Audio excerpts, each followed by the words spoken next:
Hello and welcome to another edition of Currently in Quincy. I'm Joe Catalano, and on today's program we will learn about the Surgical Technology program at Quincy College. First though, as always, we take a look at the weather and the news for you. Currently in Quincy, some hazy sunshine out there. It's 44 degrees right now.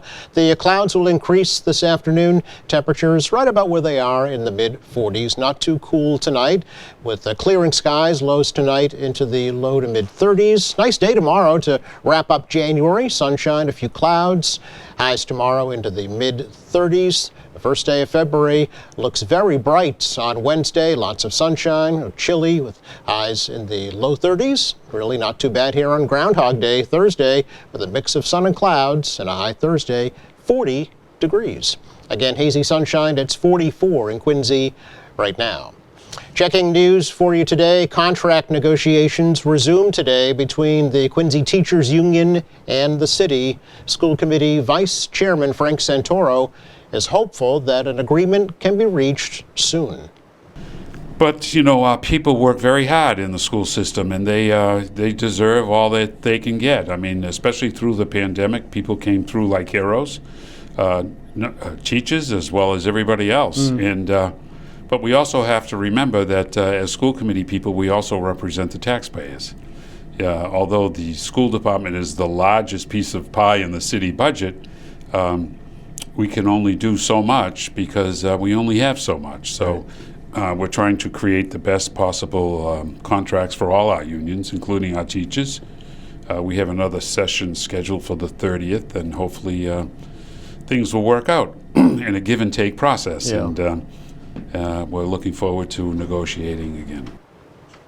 Quincy teachers have been working without a new contract since last August. The union is requesting better parental leave policies, caseload caps for special education teachers, and teacher longevity pay guarantees. Mayor Thomas Koch has offered teachers 3% salary increases for each of the next 3 years.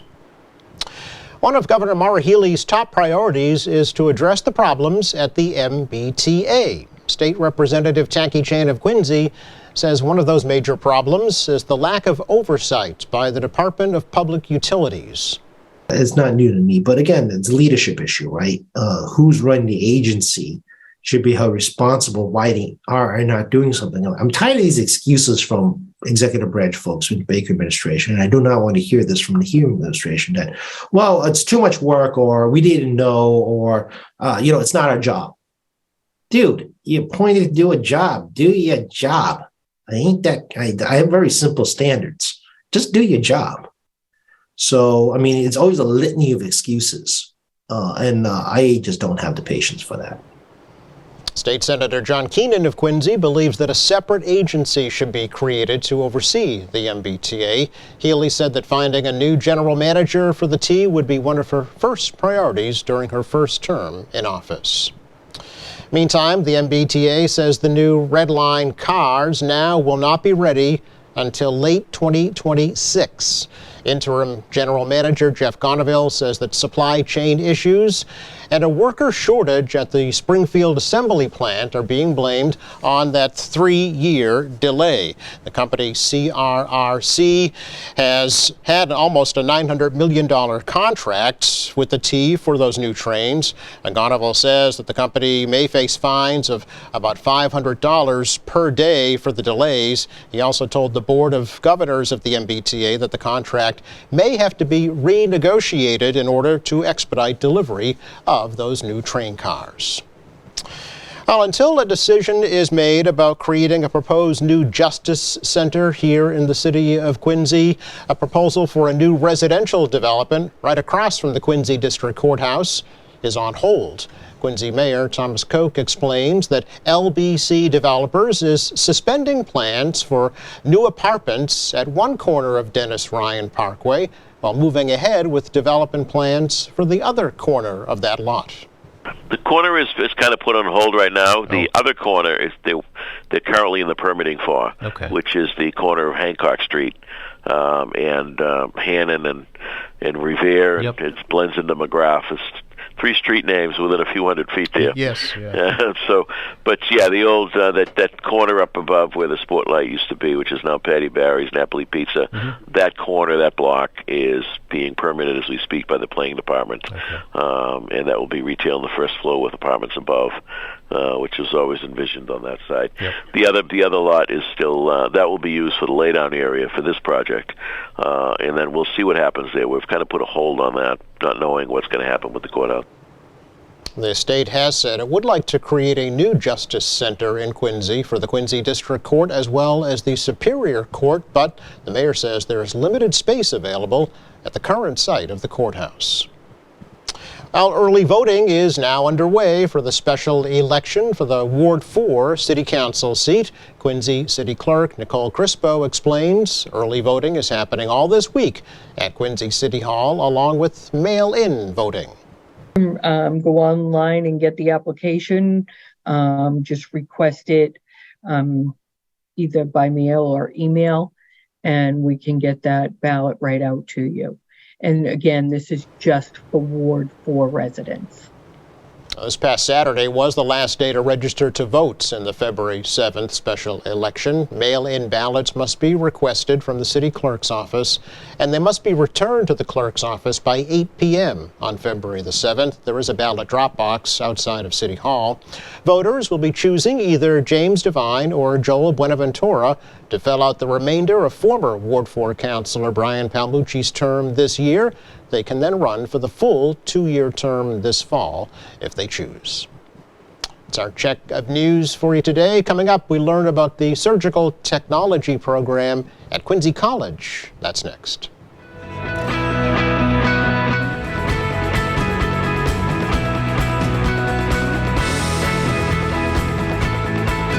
Welcome back. We continue our almost monthly series now featuring different programs at Quincy College, and this month is no exception. We got them just in time before the end of January. We're going to learn about the surgical technology program. So first we'll welcome two ladies to the program to tell us about the allied health program at the college and then specifically about the surgical technology program. So Karen Manning and Ellen, I'm going to say it right, Chenard are here. Yes. Okay. Welcome to both of you. Thank you. Thank you. Thank you. Ellen, you are the Dean of the Allied Health. Karen.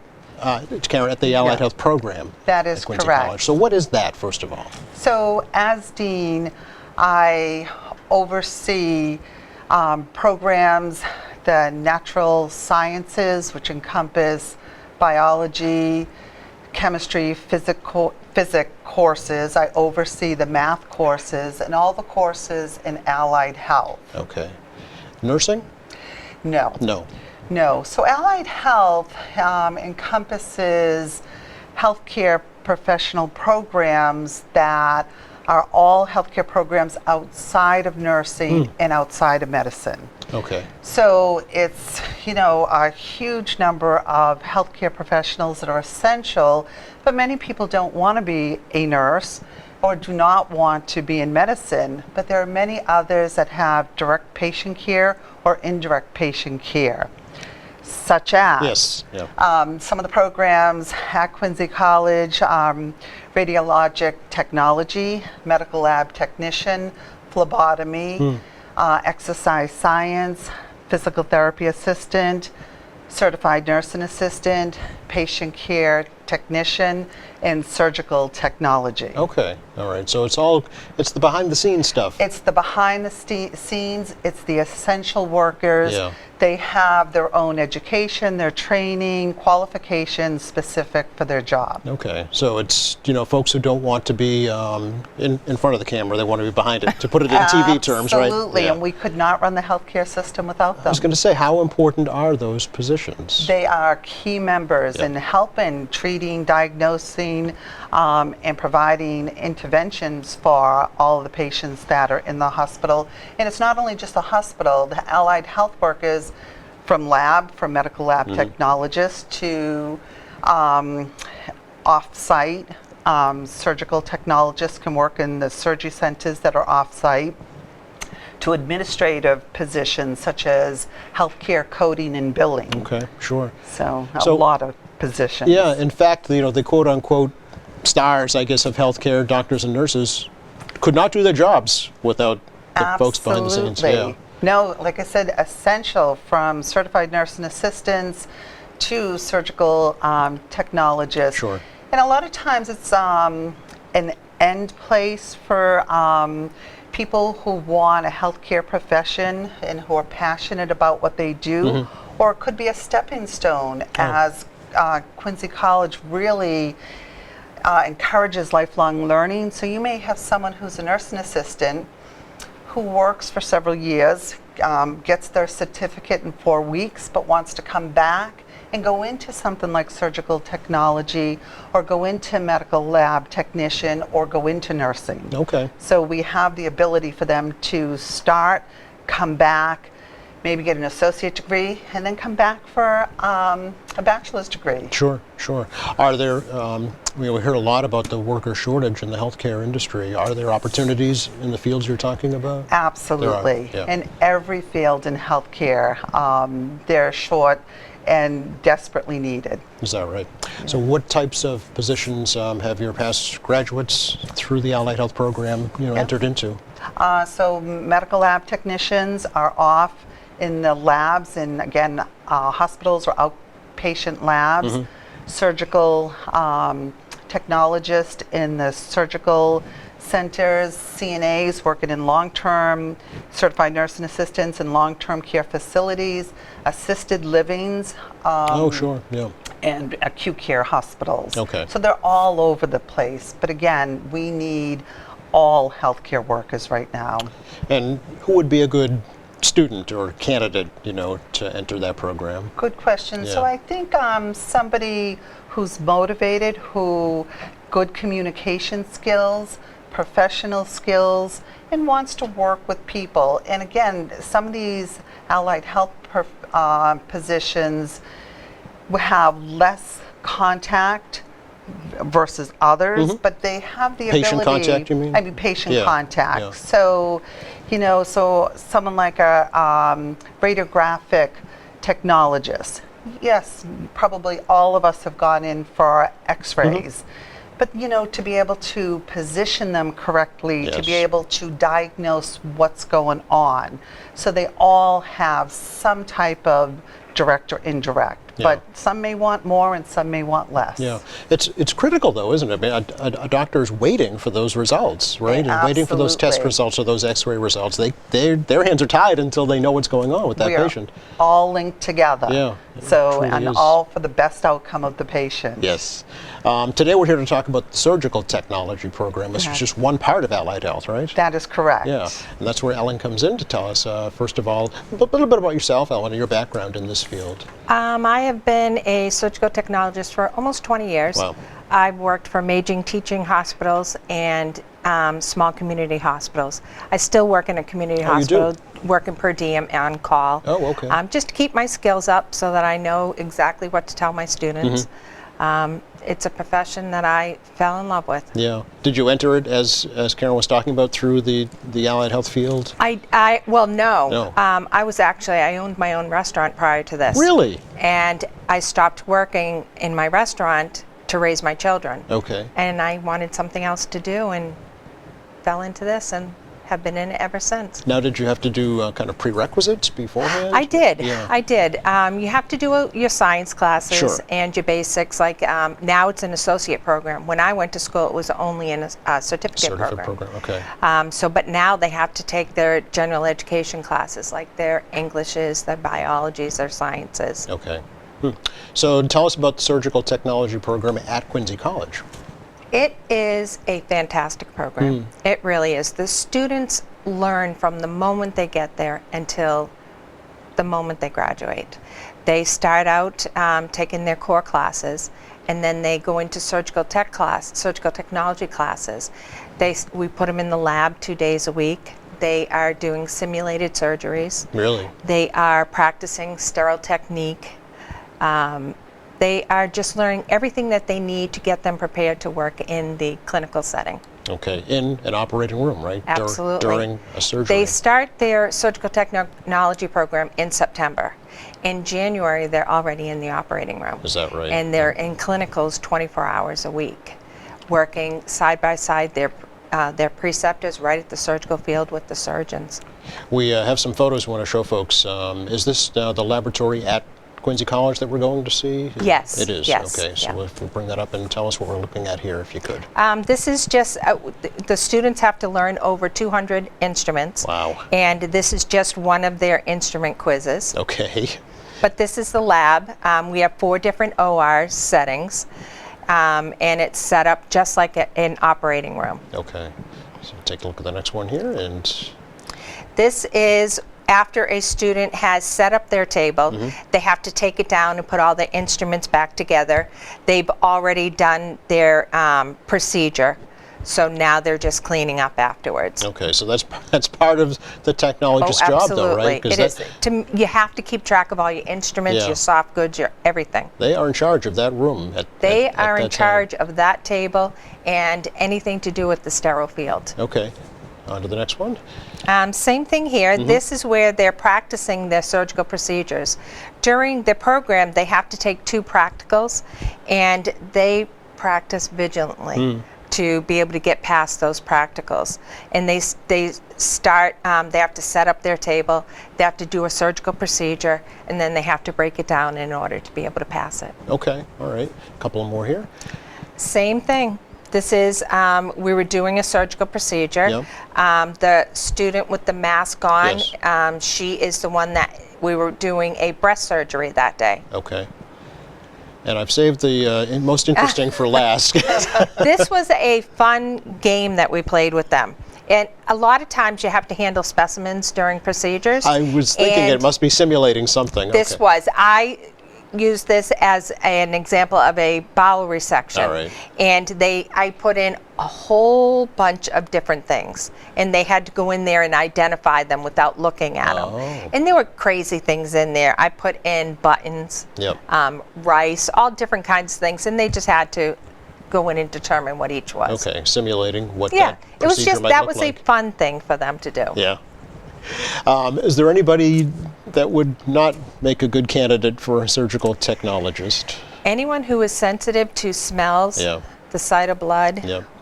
someone who doesn't want to work hard. I think you also have to be a very compassionate person. Your patient may be asleep during the procedure, but they're awake prior to and afterwards, and you have to show compassion for them. They're scared. I just think you have to be an all-around good person to want to be in that field. Yeah. So if you can tell us about some success stories that you have seen at the Quincy College program. Well, I have 5 right now who are phenomenal. Really? They are probably 5 of the most amazing women that I have worked with.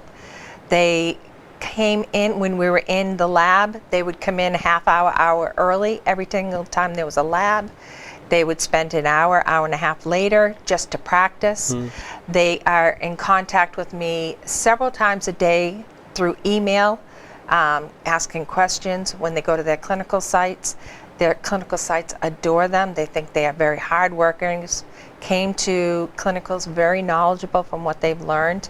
They're a great group of women that we have in this program right now. So once they complete the program, what positions would they be eligible for in the workforce? After they complete the program, they will sit for the national certification exam. Once they pass that, they can work for any hospital, surgical centers, doctor's office, dentists. There are a number of jobs.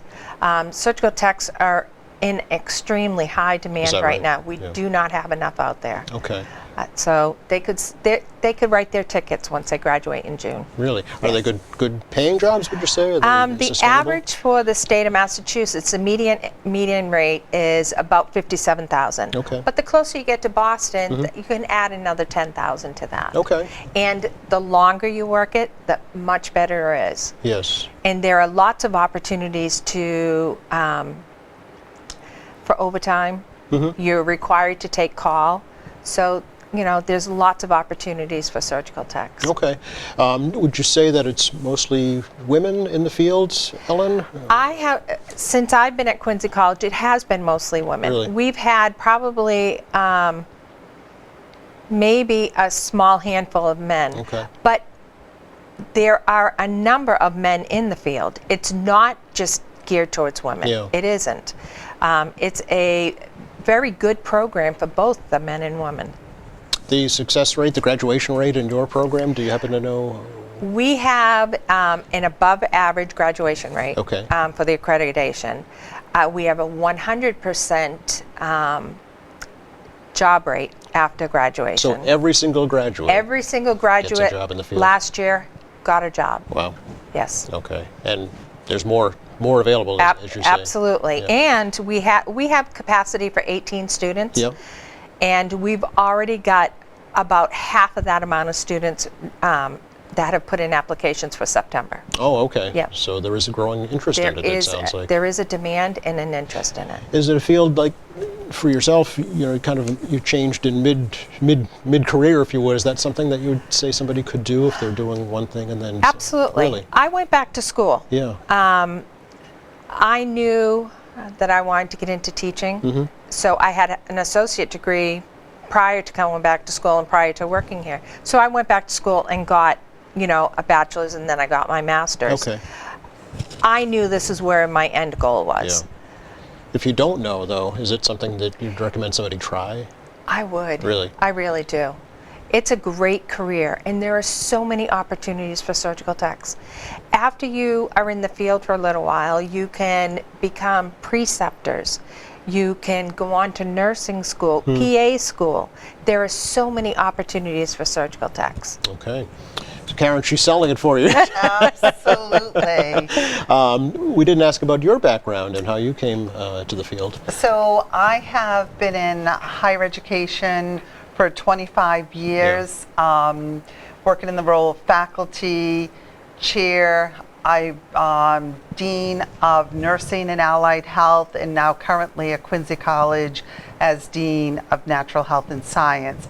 I am a registered nurse. I have close to 40 years experience as a registered nurse, but I do not oversee nursing now, but I have a passion for all the allied health programs, because as a nurse, I could never have done my job without the support of all the allied health professionals. Yeah, I would think that would kind of dictate, how you oversee the program, because you know how important those positions are, and you also Absolutely. know where they're coming from, right? Absolutely. Yeah. And then I certainly can assist in pathways Yes. as well. If somebody wants stepping stones into different pathways, or the reverse, if somebody was to start nursing and life gets in the way and they have to step out of school, sometimes those courses transfer so well into one of our certificate programs or our associate allied health programs. Sure, yeah. What have you seen, in the healthcare field because of the pandemic over the past 3 years? We heard a lot about worker burnout. Yes. Folks just give, saying, can't do it anymore, done.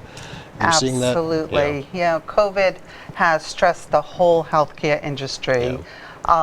People who have just, enough is enough. Those that were close to retirement said, yep, it's time to retire. And others have left and taken other jobs because of the stress, thus contributing to the vacancies and the need for us to want additional people. And I agree with what Ellen just said. It's a fabulous opportunity for someone who is working in another field, and at some point, you come in, could be 30s, 40s, or even 50s, Really? that someone says, I want to do something different. Yeah. Consider allied health. Okay, well, as Ellen said, they can write their own ticket, right? They can write their own ticket. So is that one of the good things maybe that came out of this tragedy over the past 3 years? And I think what came out of it is certainly the recognition, what healthcare professionals do, the dedication, the caring. So that did come out of it. But we have a long way to go to rebuilding. Really? And I want to help. What kind of deficiencies would you say were kind of unearthed, during the pandemic that need to be addressed right away in the healthcare field? So I think what came out is we probably started with not enough people to handle the pandemic. So, I think that was probably the biggest issue. Yep. And then leading to burnout in nursing, medicine, allied health professionals getting sick, leading to more issues. So, I think a lot came out of it. And I think the like I said, the healthcare industry is trying to rebuild, trying to have those plans for if something like this happened, more communication, and then the education, trying to partner with them. So one thing good that has come out of it is I'm in communication with so many healthcare organizations, and I do want to partner, and that's a great way to help increase this positions, is really working hand in hand with them. There you go. Quincy College is helping to fulfill that. Excellent. Absolutely. Ladies, thank you both. Really appreciate the opportunity you. to learn about this, and hopefully get the word out for you. Thank you. You're very welcome. Just enough time to check the forecast for you again for the rest of the day today. Kind of what you see is what you get out there. Partly cloudy skies, mid-40s down to the mid-30s this evening. Nice day tomorrow, more clouds than sun, a little cooler, with highs only in the mid-30s. Wednesday is February. It's nice, sunny, cool, low 30s, and sun and clouds about 40 here on Thursday. Thanks again to Karen Manning and Ellen Chouinard for joining us from the Quincy College Surgical Technology Program, the Dean of Allied Health. And thank you for watching us here at Quincy Access Television. I'm Joe Catalano. Coming up on Friday, the Quincy Art Association will be stopping by. We'll find out what's happening at the Q Arts Gallery.